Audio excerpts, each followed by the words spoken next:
What's up, MMO Attack fans? This is Zach here, bringing you guys a first impressions video for Vanguard Saga of Heroes, a free-to-play MMORPG developed by Sigil Games and published by Sony Online Entertainment. This game originally started life as a pay-to-play MMORPG released in around 2007, but as of the past few months has made the conversion to free-to-play and has seen a sort of renaissance of sorts in terms of the number of people playing. And what we're going to do, we're going to create a new character to start off, and as you can see, there is a huge variety of different character creation options available. I mean, there's more races than you can even count, several different classes, and as of a recent update to the free-to-play model, all of it's available to you without paying a single dime. Now, you'll notice the races are divided into three sections. It says Thestra, Kojan, and Qualia. Well, there are three continents. Those are the names of the three continents. And each race in the subgroup is native to that continent.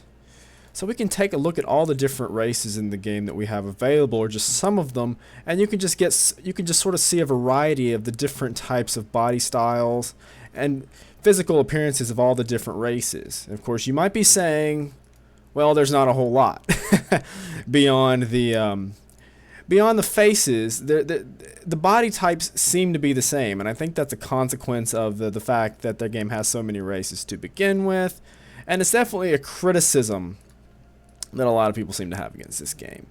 Anyway, let's see. Let's go with the wolf people. I kind of like that guy. He looks cool. So let's see all the different classes we have available. It's divided up into three sections as well: protective fighter, offensive fighter, healer, and caster. And I think we can all figure out what those mean. Protective fighters are tanks. Offensive fighters are majority melee DPS. Although the ranger is more of a ranged class. Obviously, it uses a bow, but it does have some melee skills. More melee skills than a hunter in WoW, for example. And the bard, while not exactly, I don't think, a high DPS class, a very, very strong support class. Has lots of buffs, and it's sort of similar to the bard from the original EverQuest. There's a wide variety of healers, including the Disciple class, which is an incredibly great class if you want to do soloing. And we have lots of casters classes available. There's the Sorcerer, the Druid, the Psionist, and the Necromancer. Well, I think for the purposes of this first impressions video, we're going to go with the Rogue this time. I don't really have a lot of experience playing a Rogue, so this ought to be kind of fun. Alright, so we're going to click Next. And right here it's going to ask us, okay, do we want to go to the Isle of Dawn or do we want to choose our own hometown? Essentially, there are two starting locations for Vanguard. One of the things that Sony did when they took over Vanguard was they implemented a free trial for the game to try to get more subscribers to come in. Well, the problem with Vanguard and having a free trial for the game was the client size was so huge. Vanguard's initial client size was something around 20 gigabytes, and this is in 2007. And even in 2013, 20 gigabytes is quite a bit of space. And I think since then, the file size has shrunk somewhat thanks to some engine optimization. But they had to think of a way that players could get in there and try out Vanguard without having to download such a huge client. So they came out with the Isle of Dawn. Now, the Isle of Dawn is a self-contained location, an island, if you will, off the main area of Telon, the game world of Telon, that sort of has inspiration, I think you would say, from all of the three continents. It's mainly based off the Kojan continent, which is sort of Asian inspired, but there again, everyone starts off in the same location, which sort of also gives the illusion that there's a lot more people playing because there's a lot more people set up in a much smaller location. Conversely, the original starting zones, there's a starting zone, correct me if I'm wrong, but there is a unique starting zone for every single race in Vanguard, which means you're when you start the game, players are very segregated in terms of where they're all going to be when they're new players. Now, Vanguard has a huge emphasis on group play, and it's not a very popular game for a variety of reasons. So if you choose to start in your hometown rather than the Isle of Dawn, you're probably not going to find as many players. But I tend to like the racial starting zones more than the Isle of Dawn. I think the Isle of Dawn is a bit generic. And I've played Vanguard before. And also, there's a ton of videos on the Isle of Dawn. If you guys want to check out the Isle of Dawn, you know, look it up on YouTube. But we're going to start off on the hometown, just so you guys can get a flavor of the individual areas. Okay, now it says you must enter a name. So, let's see. Okay, whoa, that was weird. It wouldn't let me. It didn't give me the option to submit a name, and I forgot to put one in. It didn't give me an option to submit a name, so I went ahead and went back and recreated the character and submitted a name right there. Now, as you can see, there's quite a bit of sliders that we can change around to change, of course, the height of our character, the body type. We can make him fat or skinny, somewhere in the middle, all sorts of different things, but really, the character customization isn't quite as detailed, I think, as we're led to believe, judging by all these sliders, because most of the sliders don't really do a whole lot. They don't really change a whole lot, and a big reason for that is because not long after Vanguard's initial release, Sony essentially went in and changed a lot of how the character models were drawn or rendered, which sort of lessened character customization somewhat, but it made the game run a lot more smoothly. In fact, that was a huge problem when the game first came out, was that it was just horrible to run on computers. I mean, you have to keep in mind, this game was released first in 2007 and had amazing graphics for its time. In fact, I still think this is probably one of the best looking MMORPGs on the market. So this is essentially the way the game looks. As you can see, it looks very, very standard. In fact, I remember there was a lot of controversy surrounding this game when it first came out. Everybody thought it looked like a WoW clone, given the user interface. And of course, the user interface takes a lot from WoW. And essentially, the reason why that was such an issue, I think, with so many people is for a long, long time, this game was essentially supposed to be the anti-WoW, so to speak. It was a game that was developed by the original creators of EverQuest. And it was supposed to be a game for what Brad McQuaid, the CEO of Sigil Entertainment, what Brad McQuaid described as the core gamer. In other words, the gamer that isn't necessarily casual, but isn't necessarily hardcore. Somebody that appreciates the journey to the level cap in these games. And that's what Vanguard offered. It offered quite a bit in terms of the journey. But it was really a bit too ambitious for its time. Technical problems were abound at launch. It really should not have even... Arguably, the game should not have ever even seen the light of day. It was so far behind schedule and so much over budget when it finally released. It's essentially a miracle that the game actually managed to come out at all. But when it did come out, it had around 500,000 subscribers at launch, and the game sort of went downhill ever since. And the game is incredibly dependent upon group play because, like I said, this game was created by some of the original developers for EverQuest. In other words, this means that they wanted you to get into a group with people because that's how the original EverQuest, that's how that game played. If you wanted to progress past a certain point, you had to get in groups. And the problem with Vanguard is there simply weren't enough people around to support the number of group quests, so it became very, very hard for people that were late to the party, in other words, people that weren't already huge fans of Vanguard at launch, to actually come in and start playing the game. Which also didn't really help it out a whole lot. Let's see, I just got a quest. I'm not quite sure what I'm doing. Speak with High Inquisitor Tersh at the Academy. Yeah, and you see, this is not quite... If I can jump up this rock here, come on now. And as you can see, while the graphics in this game are quite nice, they are a bit aged in some ways. I think those textures on that rock look a little, look kind of bad. But the starting areas, the vanilla starting areas, if you will, aren't quite so vanilla anymore. They're actually changed somewhat since the release of free-to-play. In fact, I think even, now that I'm thinking about it, I think that essentially the starting zones have been shortened somewhat. You still have different starting zones for some of the different races, but they're not all. You don't have an individual starting zone for every single race as you had before. And again, this is done to consolidate players, but again to consolidate players in perhaps a more sensible way than it was done previously. So let's see, for this quest we have to search the Tertiary Academy dormitories courtyards for Novice Frederick and speak with him about the monk training. Sometimes the quests don't automatically give you the location for your NPC. You have to go into the quest journal and select them. And there is not really a little thing or a little icon.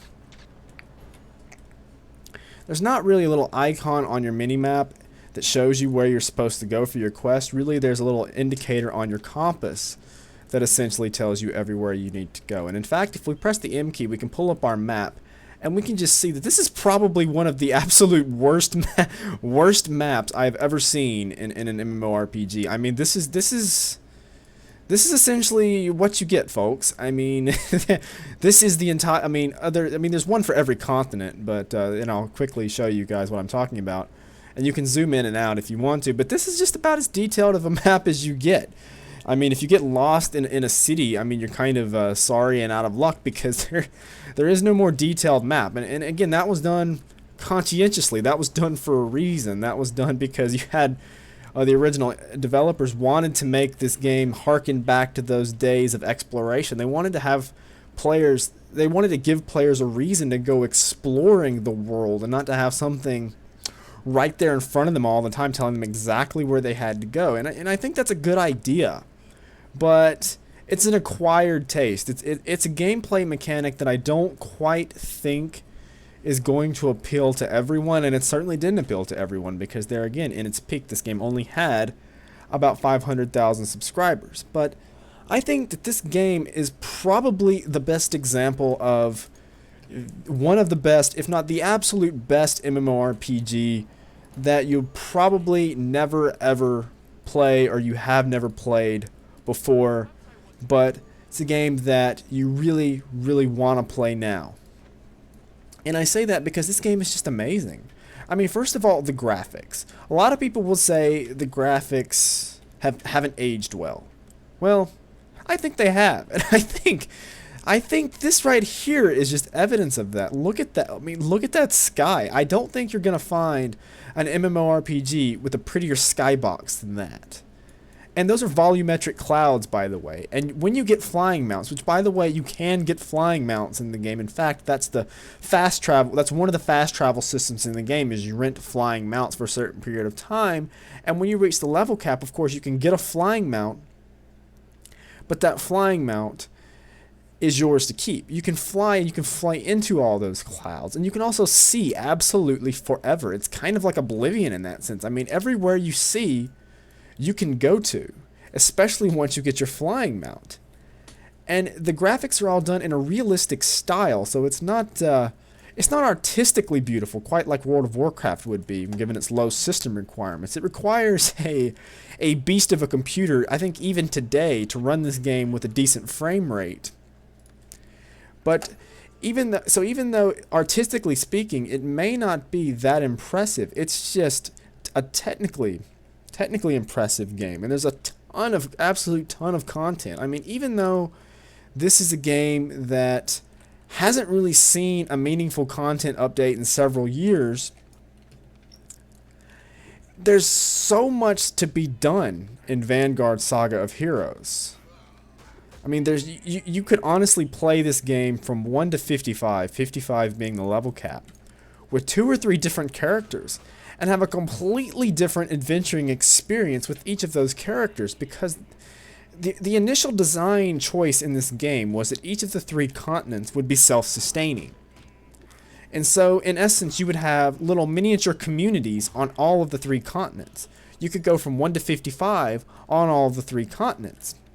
The armor would be different, the quest progression would be different, dungeons would be different, and more specifically, the economy itself would be different. And that was a big deal for the crafters in this game. You could go from, say, the Thestra continent, and things would be one price, and then you could go to the Qualia continent, and things would be another price. And so therefore, you could sort of play the markets, kind of like you can in EVE Online, which adds a sort of a sandbox element to the game. And I think now, unfortunately, given the game's low population, things did not quite work out. the way that Sigil had initially planned it, and you ended up with this massive, massive world, and not really a whole lot of people around to enjoy it.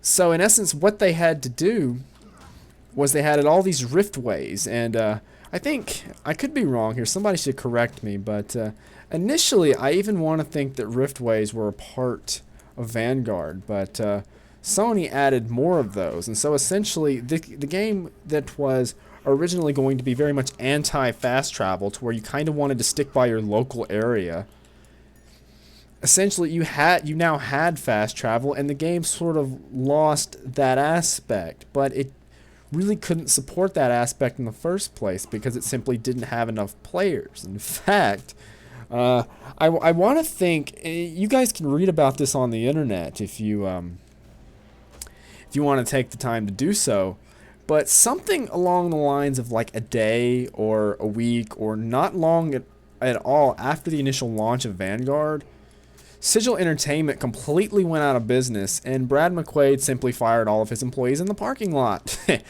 And Sony Online Entertainment was essentially left with this game that was definitely had tremendous potential, but was so broken and so not ready for release that they essentially just fixed a lot of the bugs, made it playable, and then just kind of left it alone and cut their losses. I mean, a lot of people are mad. A lot of Vanguard fans get mad at SOE for, quote, abandoning the game, unquote, when I don't think that's accurate. I mean, Vanguard, I think, definitely had potential to be a lot more than it is. But let's not kid ourselves here. It had potential, but it wasn't as such. It was going to require a huge investment to put forth the amount of changes that need to be done to make this game compete with something like World of Warcraft.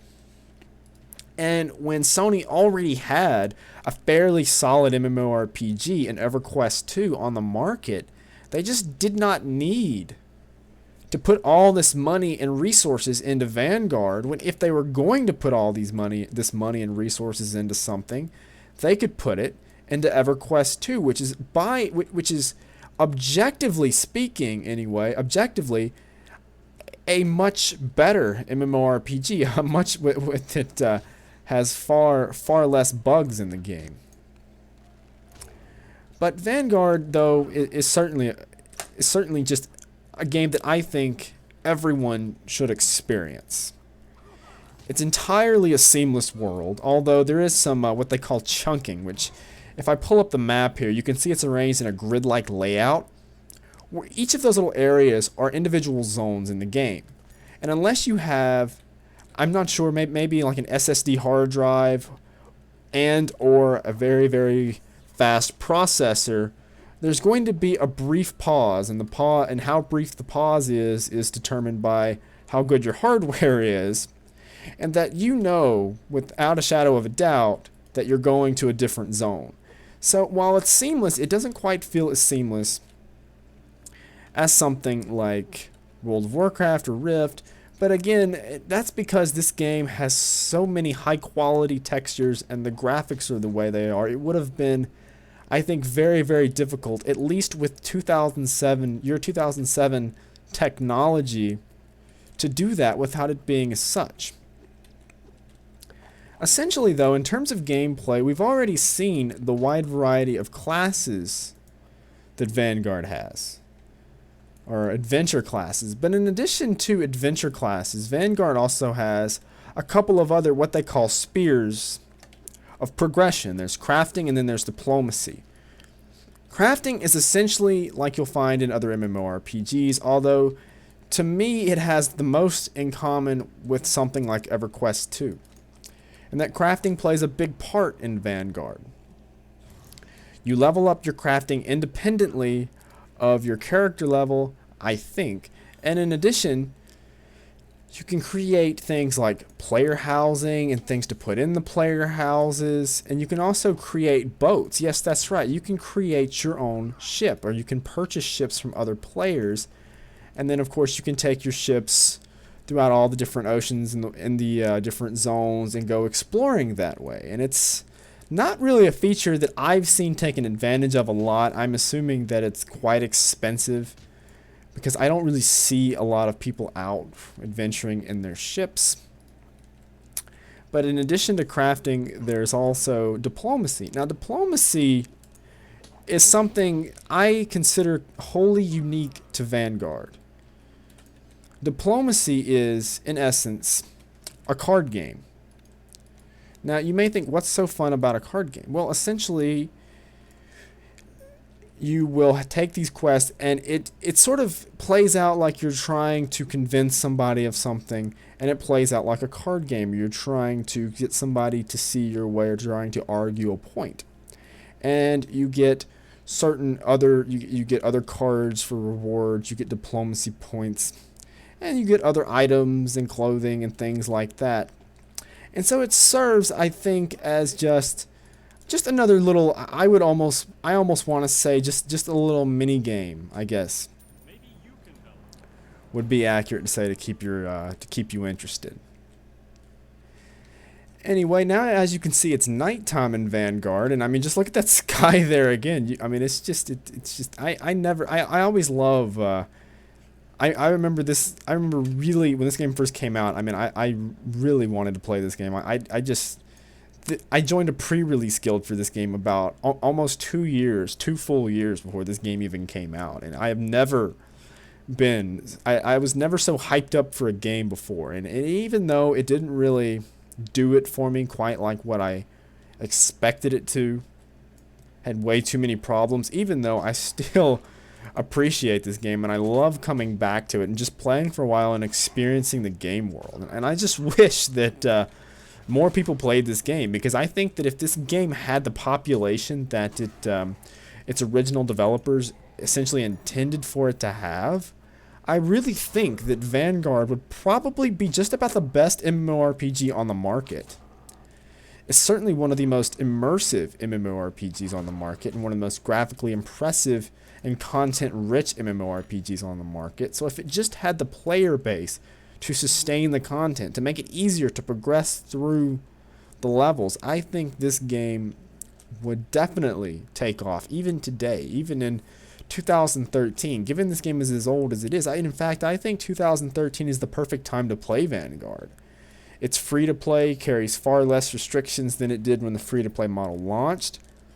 Most computer hardware has caught up to this game, and even if you can't play it at max settings, you can at least turn down some settings and the game is still marginally playable, which in 2007 you would almost have to have a computer from the NASA Space Center and able to play this game at a playable frame rate.